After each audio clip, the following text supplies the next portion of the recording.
السلام علیکم ورحمۃ اللہ وبرکاتہ۔ میں ہوں آپ کا میزبان حافظ محمد دانش۔ محترم سامعین و ناظرین، ہمارے دار ارقم یوٹیوب چینل میں آپ کا خیر مقدم ہے۔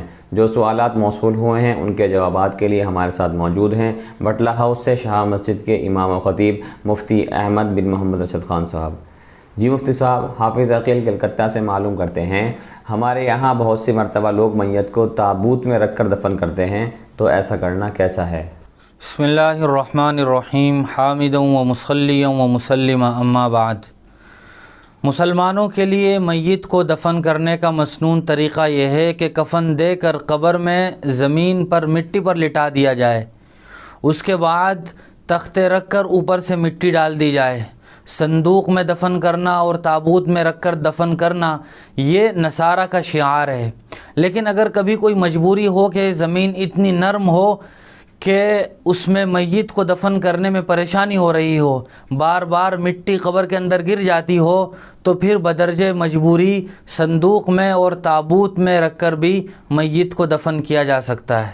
عبداللہ بھائی شاہین باغ سے معلوم کرتے ہیں، میت کی تصویر لینا اور ویڈیو بنانا کیسا ہے؟ شریعت میں کسی جاندار کی بلا ضرورت تصویر لینا یہ نہایت مذموم اور ناپسندیدہ ہے۔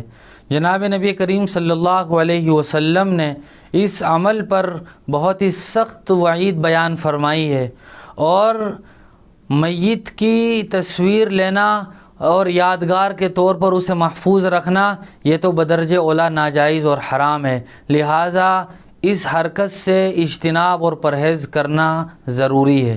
نیاز فاطمی بٹلاؤ سے معلوم کرتے ہیں، اگر میاں بیوی قربانی کرنا چاہیں تو دونوں میں سے کس کی طرف سے ضروری ہے؟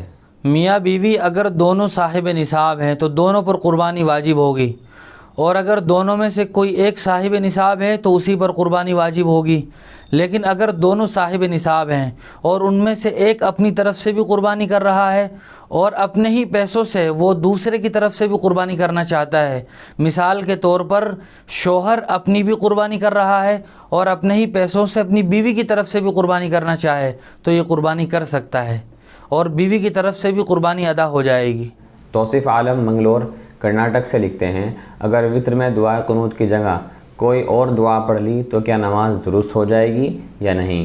وطر میں دعائے قنوت کے طور پر مستقل کوئی ایک ہی دعا پڑھنا ضروری نہیں ہے۔ عام طور سے جو مشہور دعائے قنوت پڑھی جاتی ہے اس کا پڑھنا افضل اور اولیٰ ہے، لیکن اس کے علاوہ اگر کوئی آدمی دوسری بھی دعا پڑھنا چاہے تو وہ بھی پڑھ سکتا ہے اور وطر کی نماز درست ہو جائے گی۔ مثال کے طور پر ربنا آتنا فی الدنیا حسنہ وفی الآخرۃ حسنہ وقنا عذاب النار پڑھنا چاہتا ہے تو اس کی بھی گنجائش ہے۔ اس کے بجائے رب اغفر لی پڑھنا چاہتا ہے تو یہ بھی پڑھ سکتا ہے، تو اس کی وطر کی نماز درست ہو جائے گی۔ عمر بحرانیہ پوچھتے ہیں، مسجد میں زور زور سے بات کرنا کیسا ہے جبکہ دیگر لوگ نماز بھی پڑھ رہے ہوں؟ مسجد یہ اللہ تبارک و تعالیٰ کا گھر ہے جس کا ادب و احترام ہم سب کے لیے لازمی اور ضروری ہے۔ بلا ضرورت مسجد میں دنیاوی باتیں کرنا یہ گناہ ہے، اور یہ گناہ اس وقت دو گناہ ہو جاتا ہے جب کوئی ہمارے قریب نماز بھی پڑھ رہا ہو اور ہم چیخ چیخ کر زور زور سے باتیں کر رہے ہوں، تو یہ ایذا رسانی کی وجہ سے گناہ بڑھ جاتا ہے۔ ایک صاحب معلوم کرتے ہیں، آج کل راستوں میں مسجدوں کے دروازوں پر لوگ بھیک مانگتے رہتے ہیں، ان کو دینا کیسا ہے؟ آج کل بھیک مانگنا یہ ایک پیشہ بن چکا ہے۔ کچھ لوگ ایسے ہیں کہ جن کا صبح سے شام تک مشغلہ ہی یہ ہے کہ وہ بھیک مانگتے ہیں اور روپیوں پیسوں کو اکٹھا کرتے رہتے ہیں، حالانکہ اللہ کے رسول صلی اللہ علیہ وسلم نے بلا ضرورت شدیدہ بھیک مانگنے پر یہ ارشاد فرمایا ہے کہ قیامت کے دن ایسے لوگوں کے چہروں پر خراشیں اور ذلت طاری ہوگی، اور جو آدمی ایسے ہوں، جو بھکاری ایسے ہوں کہ جن کا مشغلہ ہی بھیک مانگنا ہو، ایسے لوگوں کو دینا بھی یہ گناہ میں تعاون کرنا ہے، لہٰذا ایسے بھکاریوں کو دینا جائز نہیں ہے۔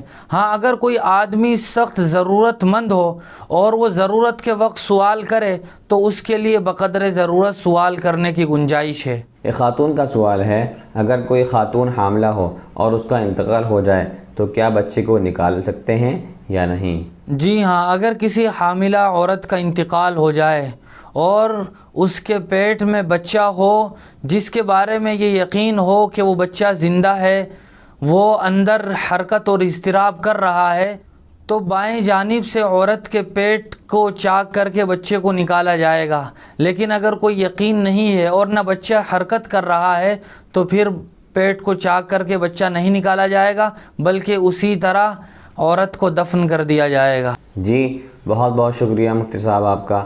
اسی طرح کی مزید مسائل کی جانکاری کے لیے آپ اپنا سوال ہمارے کومنٹ باکس یا ڈسکرپشن میں دیے گئے نمبر پر آپ ہمیں واٹس ایپ بھی کر سکتے ہیں۔ ہمارے دار ارقم یوٹیوب چینل کو سبسکرائب کریں، ویڈیو کو لائک کریں، صدقہ جاریہ کی نیت سے ویڈیو کو شیئر بھی کریں اور اپنے سوالات ہم تک یوں ہی پہنچاتے رہیں۔ جزاک اللہ۔